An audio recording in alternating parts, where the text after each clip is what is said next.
고요는 언제나 우리 안에 있었으나 우리는 그것을 한 번도 제대로 바라본 적이 없었습니다.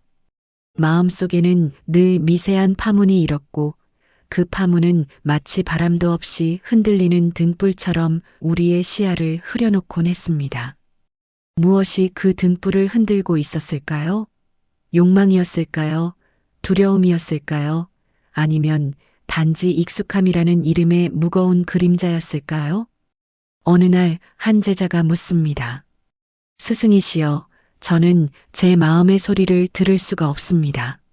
마음은 늘 분주하고 생각은 끊임없이 움직입니다. 어떻게 하면 참된 소리가 들릴 수 있을까요? 석가모니는 조용히 눈을 감습니다. 그리고 한동안 말이 없습니다. 그 침묵이 오히려 답처럼 느껴져 제자는 스스로를 돌아보게 됩니다. 잠시 후 스승은 부드럽게 말을 잇습니다. 그대여, 물이 흐를 때는 자신의 모습을 비추지 못하지만 멈추면 모든 것이 드러나지 않는가. 마음도 그러하다. 흐름을 멈추지 않고는 그대의 본래 목소리를 들을 수 없다. 그러나 멈춘다는 것이 과연 쉬운 일일까요? 우리는 늘 무언가를 얻고자 하고 붙잡고자 하고 피하고자 하며 하루를 살아갑니다.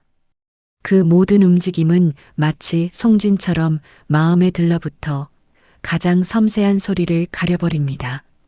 스승은 다시 묻습니다. 그대는 비워본 적이 있는가?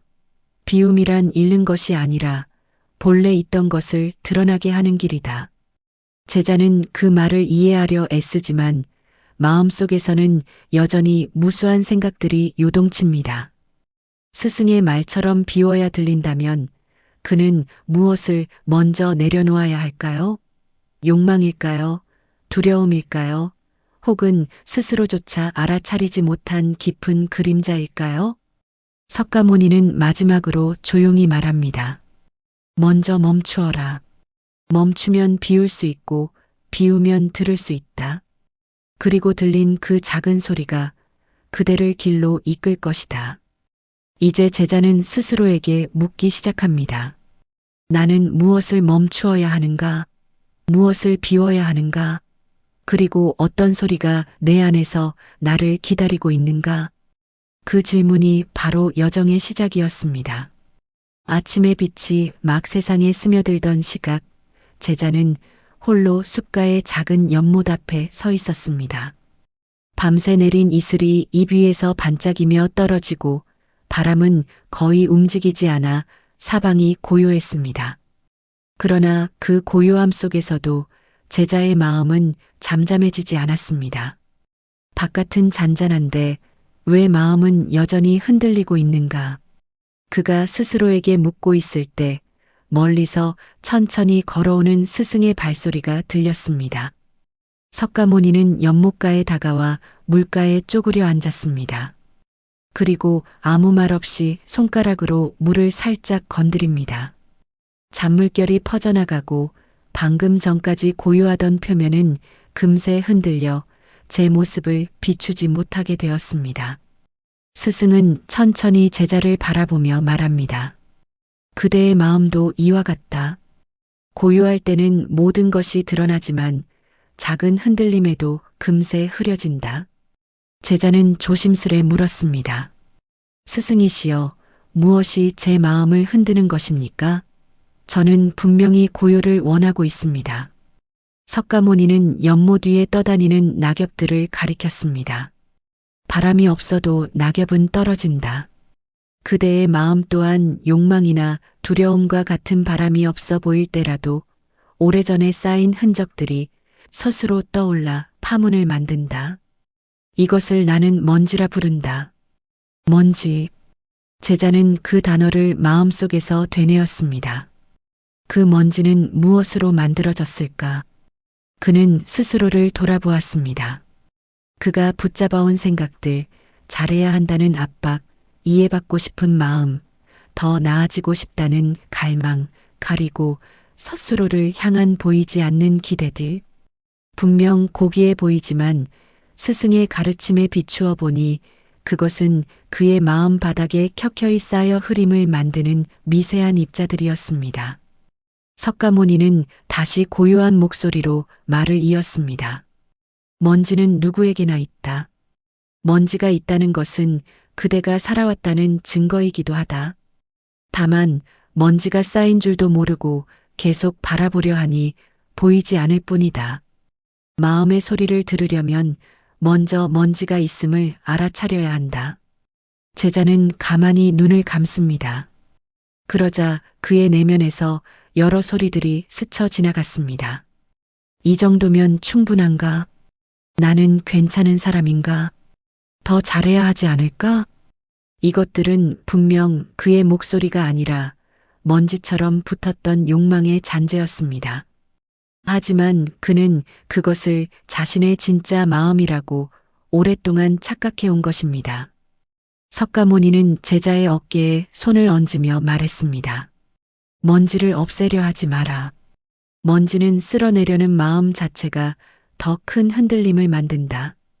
그저 먼지가 있음을 보고 그것이 떠오르는 과정을 알아차리면 된다. 알아차림은 결코 힘을 쓰지 않는다. 알아차림은 단지 비춘다. 스승의 말은 제자의 마음에 잔잔하게 스며들었습니다. 그는 처음으로 깨달았습니다. 나는 깨끗해지려 애쓰느라 오히려 더 흐려지고 있었구나. 그때 연못 위의 파문이 천천히 잦아들기 시작했습니다.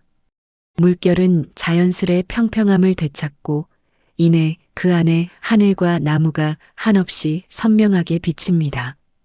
스승은 조용히 말했습니다. 그것을 보아라.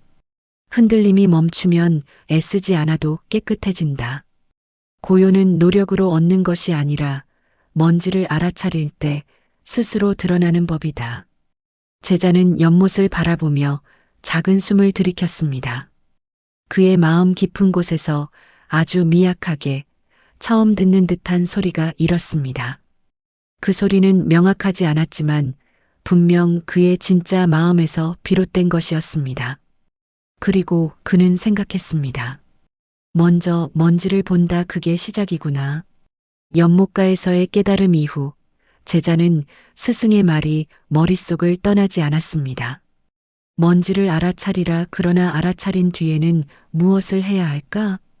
그는 마음속의 작은 흔들림을 바라보는 법을 조금은 배운 듯 했지만 여전히 마음은 끊임없이 움직이고 있었습니다. 마치 잠시 고요해진 들판 위에 다시 바람이 스며드는 듯한 느낌이었습니다. 그는 어느 순간 불현듯 깨달았습니다. 나는 멈추는 법을 모르는구나. 그날 스승은 제자를 숲속 깊은 길로 데리고 갔습니다.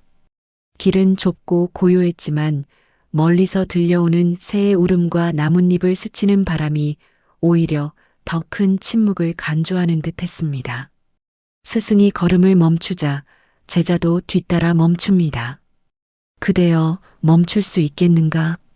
제자는 고개를 끄덕였지만 마음속에서는 끝없는 파도가 일렁였습니다. 스승은 다시 질문했습니다. 멈춘다는 것은 서 있음을 의미하지 않는다. 그대는 지금 서 있지만 마음은 여전히 달리고 있다. 무엇이 그대를 앞으로 밀어내고 있는가? 제자는 대답하지 못했습니다. 왜냐하면 그는 평생 앞으로 가야 한다는 생각을 한 번도 의심해 본 적이 없었기 때문입니다. 앞으로 가야 의미가 있고 더 나아져야 좋으며 얻어야만 만족할 수 있다는 생각은 어린 시절부터 깊이 박혀 있었습니다. 멈춤은 그에게 낯설고 어쩌면 두려운 것이었습니다. 스승은 발 아래 있는 작은 돌멩이를 손에 들어 보이며 말했습니다. 이 돌을 보아라. 움직이지 않지만 존재하고 존재하지만 자기 자리를 지키고 있다. 돌은 멈추어 있으면서도 충만하다. 그런데 왜 인간은 멈추는 것을 텅 빈 것이라 생각하는가? 이 말은 제자의 가슴속을 가볍게 흔들었습니다. 그는 느닷없이 스스로에게 물었습니다. 나는 왜 멈추지 못하는가? 스승은 제자의 눈을 바라보며 말했습니다. 그대가 멈추지 못하는 것은 멈추면 사라질 것 같은 느낌 때문일 것이다. 그러나 사라지는 것은 존재가 아니라 존재를 흐리는 그림자들이다. 제자는 서서히 숨을 깊게 들이켰습니다. 그리고 눈을 감습니다. 그러나 눈을 감는 순간 그의 마음 속에는 수많은 소리들이 동시에 떠오르기 시작했습니다. 해야 할 일은 많은데 이것으로 충분할까? 괜히 시간을 낭비하는 건 아닐까? 그 소리들은 그가 스스로 만들어낸 것이 아니었습니다. 오랜 세월 타인의 기대와 자신의 기준, 그리고 두려움이 만들어낸 메아리들이었습니다. 석가모니는 그 소리를 듣고 있기라도 한 듯 조용히 말했습니다. 그대여, 멈추지 못하는 마음은 멈춤 앞에서 늘 도망치려 한다. 멈춤은 낯선 방과도 같아서 그 방에 들어가기 전 문 앞에서 주저하게 된다. 그러나 그 문을 넘어서야 비로소 그대의 안쪽이 열린다. 제자는 숨을 들이쉬고 다시 한번 멈추려 했습니다. 이번에는 조금 더 길게. 그러나 멈추려는 순간마다 생각이 끼어들었습니다. 멈춤은 마치 어둠 속에 홀로 서 있는 듯한 막막함을 불러일으켰습니다. 그는 속으로 속삭였습니다. 이 침묵이 나를 삼키려는 건 아닐까? 그러자 스승이 말했습니다. 침묵은 그대를 삼키지 않는다. 침묵은 그대를 비출 뿐이다. 그대가 침묵을 두려워하는 것은 그 침묵 속에서 마주할 자신의 모습이 낯설기 때문이다. 제자는 그 말에 마음이 찔렸습니다. 그는 그동안 무엇을 보지 않으려고 했던 것일까? 무엇이 떠오를까 두려워 멈추지 못했던 것일까? 스승은 천천히 땅에 앉아 제자에게도 앉도록 권했습니다. 그들은 나란히 앉아 숲의 소리에 귀를 기울였습니다. 처음에는 바람 소리, 나뭇잎 흔들리는 소리, 새가 날아오르는 소리가 들렸습니다. 하지만 시간이 조금 지나자 외부의 소리는 점차 배경이 되어 사라지고 제자의 내면에서 미세한 진동이 들리기 시작했습니다. 그것은 생각의 소리가 아니라 생각 아래에서 움직이는 더 깊고 원초적인 울림이었습니다. 석가모니는 그 진동을 느낀 듯 말했습니다. 그대여, 지금 들리는가는 아주 작은 소리이지만 그것이야말로 그대가 찾고 있던 문이다. 멈춤의 문은 밖에 있는 것이 아니다. 그대의 안쪽에서 이제 멈추어도 괜찮다고 말하는 그 소리, 그것이 바로 문 앞에 선 증거다. 제자의 숨이 조금 느려졌습니다. 그리고 마침내 그는 마음속에서 아주 작은 문이 열린 것을 느꼈습니다. 그 문 너머로 무엇이 있는지 아직 알 수 없었지만 문이 열리는 순간 처음으로 두려움이 아닌 평온이 찾아왔습니다. 그는 생각했습니다. 멈춤은 도망이 아니라 시작이구나. 스승은 부드럽게 미소 지으며 말했습니다. 멈출 수 있는 자만이 들을 수 있다. 멈춘 마음에만 고요는 찾아온다. 제자는 조용히 고개를 숙였습니다. 그는 비로소 깨달았습니다. 고요는 결코 외부의 조건이 아니라 자신이 문 앞에서 한 발 내딛는 그 순간 시작된다는 것을. 멈춤의 문 앞을 지나온 그날 이후 제자의 마음에는 전에 없던 고요가 일렁였습니다. 그것은 완전한 침묵도 완전한 평온도 아니었지만 이전과는 확실히 다른 결이었다. 마치 깊은 숲속에서 처음 맞닥뜨린 새벽 안개처럼 형체는 없으나 사방을 감싸는 미세한 부드러움이 있었다. 그는 스스로에게 물었습니다. 멈추는 법을 배웠다면 이제 무엇을 비워야 하는가? 다음 날 스승은 제자를 데리고 오래된 나무가 서 있는 산비탈로 올랐습니다. 나무는 세월을 잔뜩 머금은 듯 굵고 거칠었으며 가지마다 흔적처럼 남은 절단면이 보였습니다. 스승은 그 나무를 바라보며 말했습니다. 그대여, 이 나무가 이렇게 단단해진 것은 무엇을 붙잡아서가 아니라 살면서 수없이 많은 가지를 잃었기 때문이다. 잃는 것은 약함이 아니라 새로운 생명이 흐를 자리를 마련하는 일이다. 제자는 그 말을 들으며 가만히 손바닥을 펼쳤습니다. 무언가를 쥐고 있지는 않았지만 손은 여전히 움켜쥐는 모양을 하고 있었습니다. 그는 그 순간 스스로가 무엇을 내려놓지 못하고 있는지 깨닫기 시작했습니다. 놓치기 두려웠던 기대들, 버리기 아까웠던 감정들, 언젠가 자신을 지켜줄 것이라 믿었던 기준들. 그것들은 그가 가진 것이 아니라 오히려 그를 쥐고 있는 것들이었습니다. 석가모니는 제자의 손을 바라보며 조용히 물었습니다. 그대는 무엇을 손에 쥐고 있는가? 제자는 고개를 떨구며 답했습니다. 아무것도 없습니다. 그러나 손이 저절로 쥐어집니다. 스승은 미소를 지으며 말했습니다. 쥐어짐을 비우고자 한다면 먼저 쥐고 있다는 사실을 알아차려야 한다. 비움은 버리는 행위가 아니라 붙잡힌 마음을 알아차리는 데서 시작된다. 바람 한 줄기가 지나가며 낙엽이 발치에 쌓였습니다. 스승은 낙엽 하나를 손에 쥐었다가 천천히 떨어뜨렸습니다. 낙엽은 가볍게 흔들리며 땅으로 내려앉았습니다. 그 모습을 바라보던 제자는 금세 질문을 던졌습니다. 스승이시여, 저는 무엇을 먼저 내려놓아야 합니까?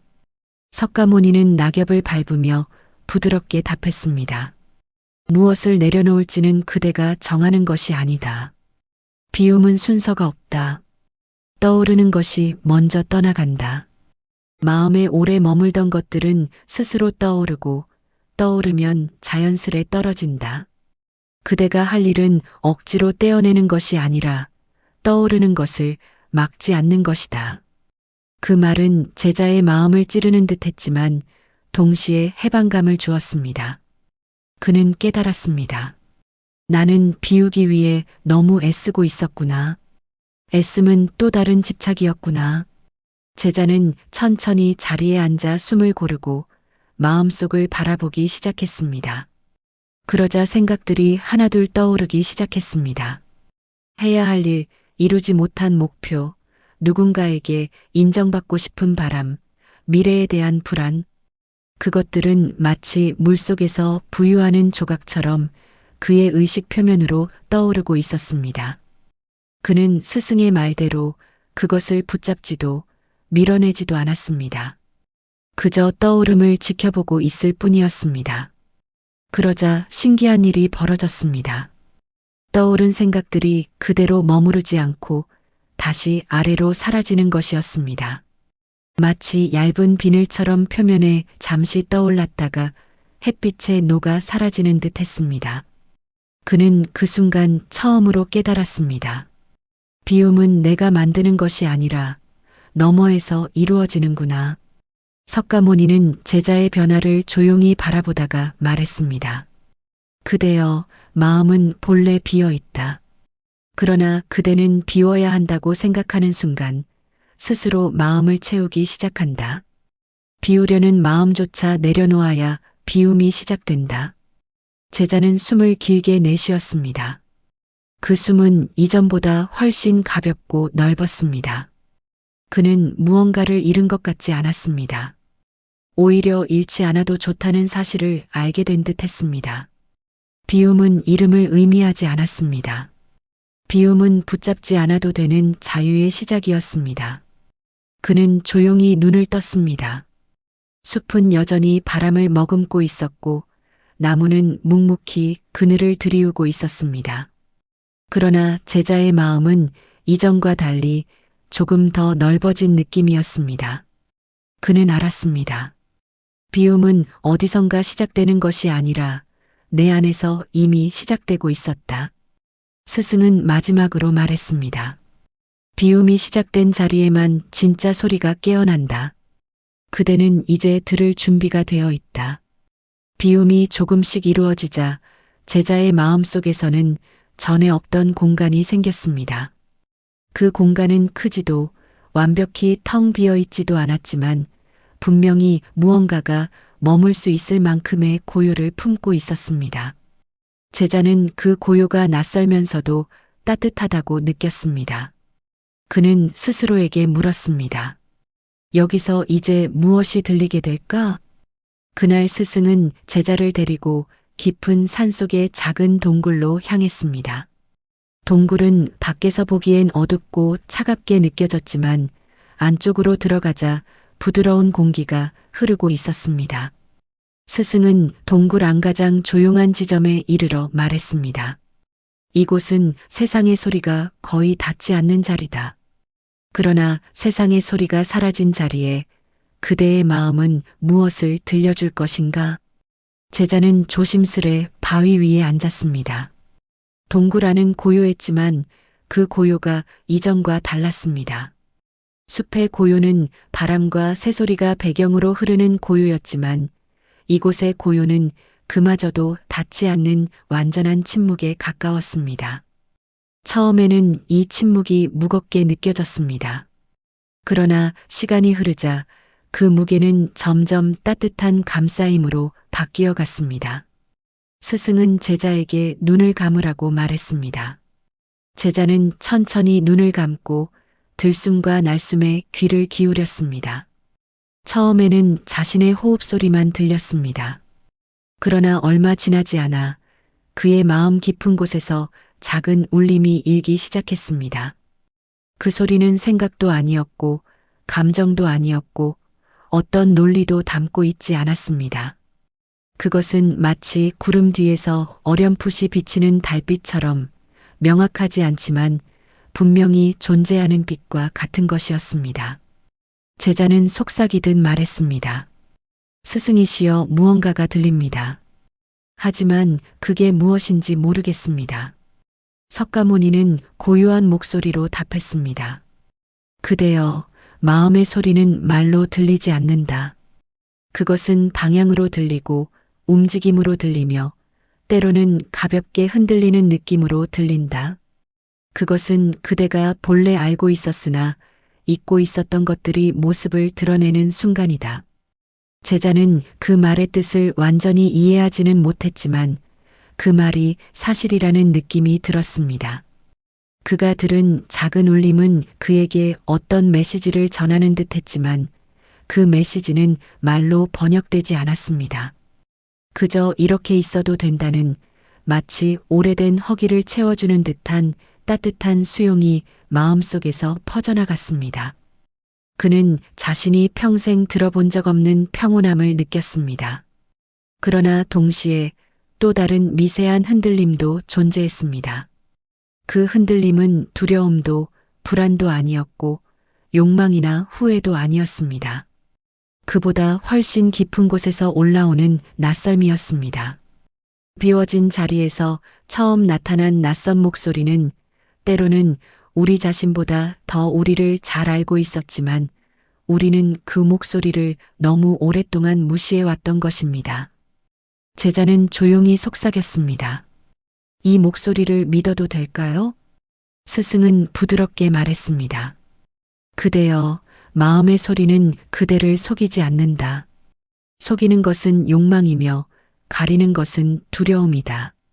마음은 늘 진실을 말하지만 그 소리가 너무 작아서 그대가 듣지 못했을 뿐이다. 제자는 그 말을 들으며 깊은 숨을 내쉬었습니다. 그 숨이 동굴의 공기와 섞여 가볍게 흔들렸지만 이내 다시 고요해졌습니다. 그는 점점 더 작은 울림에 귀를 기울이기 시작했습니다. 울림은 점점 더 선명해졌습니다.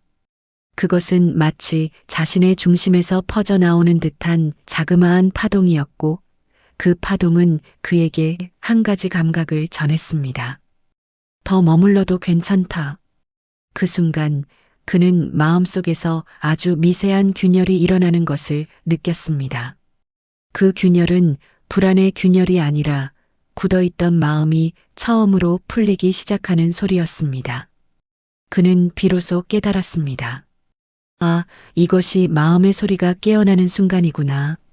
석가모니는 제자의 변화를 조용히 지켜보다가 말했습니다. 오늘 그대가 들은 소리는 아직 시작에 불과하다. 그러나 시작이란 가장 중요한 것이다. 마음의 소리가 깨어난 자는 더 이상 이전의 자신으로 돌아갈 수 없다. 깨달음은 뒤돌아가지 않는다. 제자는 그 말을 들으며 깊은 경외감과 따뜻한 안정감을 동시에 느꼈습니다. 그는 이제 자신의 내면이 이전보다 훨씬 넓고 깊은 공간으로 이어져 있다는 것을 알았습니다. 그리고 그 공간에서 일어난 작은 울림이 앞으로 자신을 어디로 이끌지 알 수는 없었지만 이제는 그것을 믿고 따를 힘이 생겼습니다.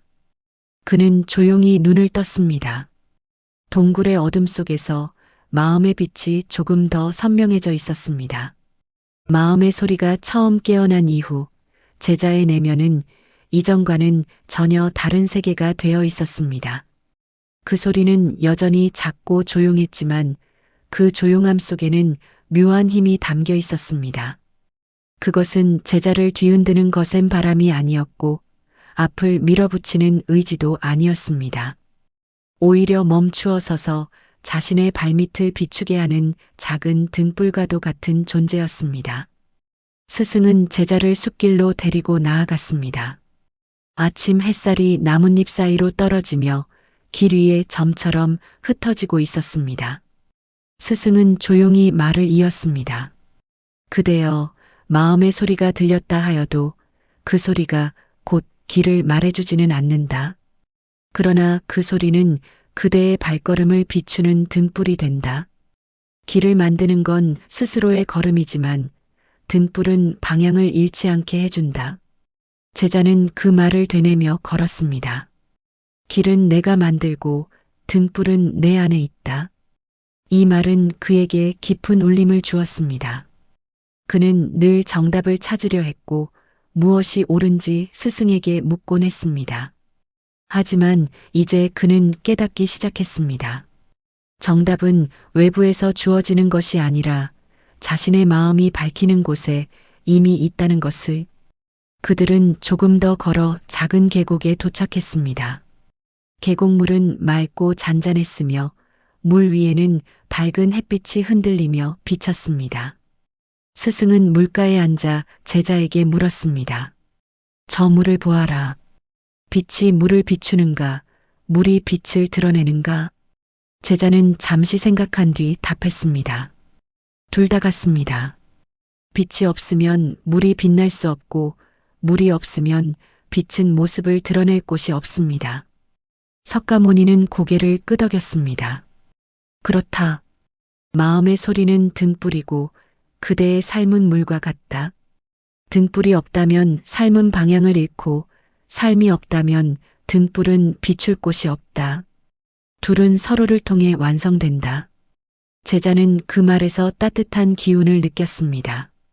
그는 이미 마음의 소리를 들었지만 그 소리를 어떻게 살아내야 할지 막연했습니다. 그러나 스승의 말은 그 걱정에 부드러운 해답을 주었습니다.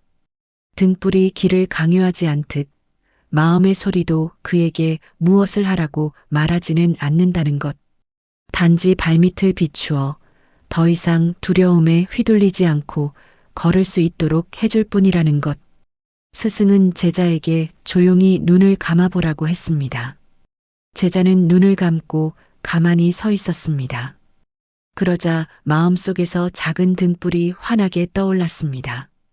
그 등불은 강렬하지 않았고 눈부시지도 않았습니다. 그러나 그 빛은 흔들리지 않았습니다. 그 빛이 비추는 곳은 멀리 있는 미래가 아니었고 이미 지나간 과거도 아니었습니다. 오직 지금 자신이 서 있는 자리, 그 한 점뿐이었습니다. 스승이시여, 이 빛은 저를 어디로 데려가는 것입니까? 제자가 속삭이며 묻자 스승은 잠시 침묵을 지키다가 대답했습니다. 그대여, 빛은 그대를 데려가지 않는다. 빛은 그대를 보여줄 뿐이다. 어디로 갈지는 그대가 결정한다. 그 말은 제자의 가슴속 깊은 곳을 울렸습니다. 그는 늘 누군가에게 끌려가듯 삶을 살아왔습니다. 정답에 끌리고, 기준에 끌리고, 두려움에 끌리고, 욕망에 끌려갔습니다. 그러나 지금 그는 깨닫고 있었습니다. 나는 빛 속에서 스스로 길을 선택할 수 있는 존재였구나. 계곡의 물소리가 부드럽게 흐르고 있었습니다. 제자는 눈을 뜨고 물을 바라보았습니다. 물 위에 반짝이는 빛은 마치 그의 마음속 등불과 같은 모습을 하고 있었습니다. 흔들리지만 꺼지지 않고 잦아들지만 사라지지 않는 빛. 스승은 마지막으로 말했습니다. 스스로를 비출 수 있는 자는 길을 잃지 않는다. 그대의 마음속 등불이 약해 보일 때가 있더라도 그 빛은 사라지지 않는다. 사라지는 것은 빛을 가리는 그림자일 뿐이다. 제자는 깊이 고개를 숙였습니다. 그는 이제 자신의 내면이 하나의 길이자 지도이며 동시에 등불을 가진 존재임을 이해했습니다. 그 깨달음은 그에게 조용한 확신을 가져다 주었습니다. 그리고 그 확신은 앞으로 맞이할 마지막 장의 문을 부드럽게 열고 있었습니다. 계곡을 지나 산길을 따라 내려오던 제자의 마음은 한결 고요했습니다. 이전에 그는 늘 무엇을 해야 하는지, 어디로 가야 하는지 스승의 말 속에서 해답을 찾으려 했습니다. 하지만 이제 그는 깨닫고 있었습니다. 스승의 말은 길을 알려주는 것이 아니라 내가 스스로 길을 볼 수 있도록 마음의 안개를 걷어내는 것이었구나. 그날 저녁 스승은 제자를 다시 연못가로 데리고 갔습니다. 처음 먼지를 보았던 그 자리였습니다. 해는 지고 있었고 마지막 빛이 물결 위에 머물며 흔들렸습니다. 스승은 조용히 말했습니다. 이제 그대는 먼지가 일어나는 것도 보고 멈출 수 있으며 비우는 자리를 알게 되었다. 그리고 마음의 소리가 깨어났고 그 소리가 등불이 되어 그대를 비추기 시작했다. 그렇다면 마지막으로 물어보겠다. 그대여, 고요는 무엇을 말하고 있는가?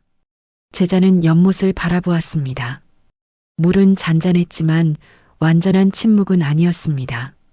아주 작은 파문들이 물 위에서 번져나가고 있었고 그 파문은 빛을 품은 채 흐릿하게 움직였습니다.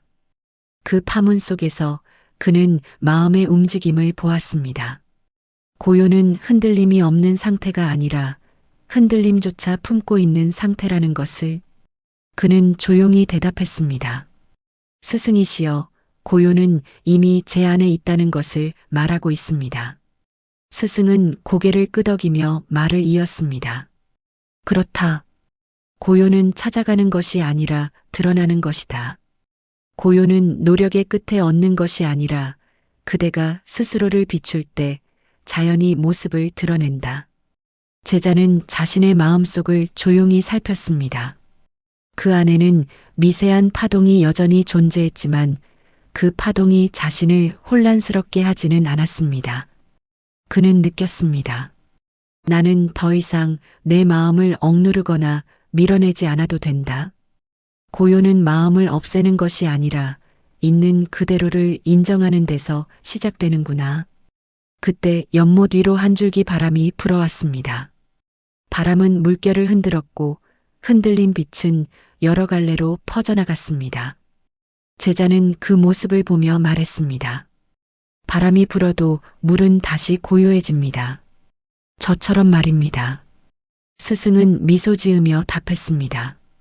바람이 멈춘 후 물이 고요해지는 것은 물의 본성 때문이다. 그대의 마음도 그러하다. 고요는 그대의 본래 모습이다. 잠시 흔들릴 뿐 잃어버리진 않는다. 제자는 그 말이 전해주는 따뜻함에 잠시 말을 잇지 못했습니다.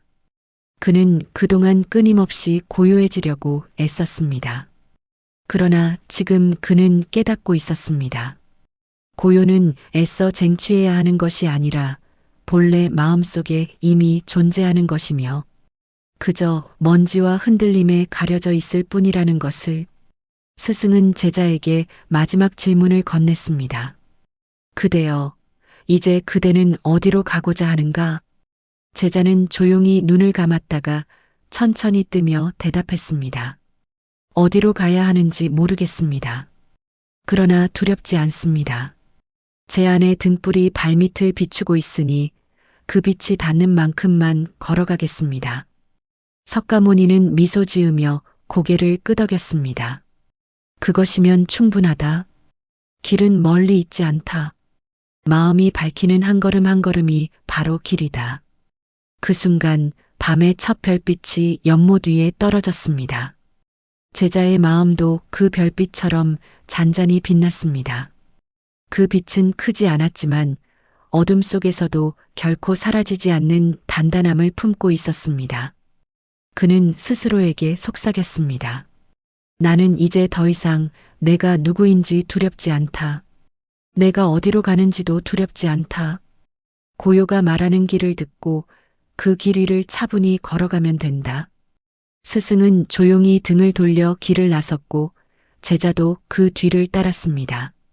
그러나 이번에는 따라가는 것이 아니라 자신만의 걸음으로 걷고 있었습니다.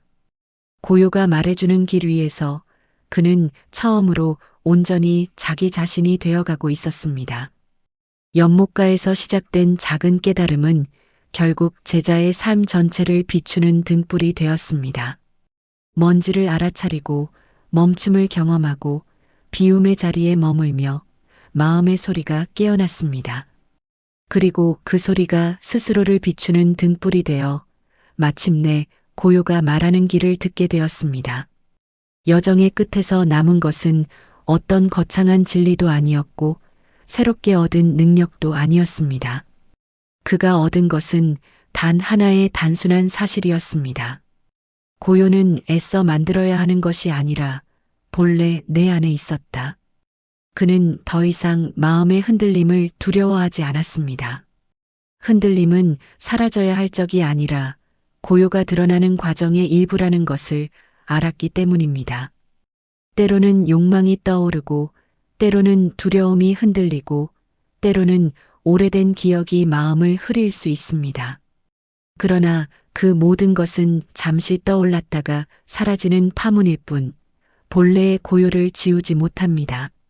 제자는 이제 더 이상 답을 외부에서 찾지 않습니다.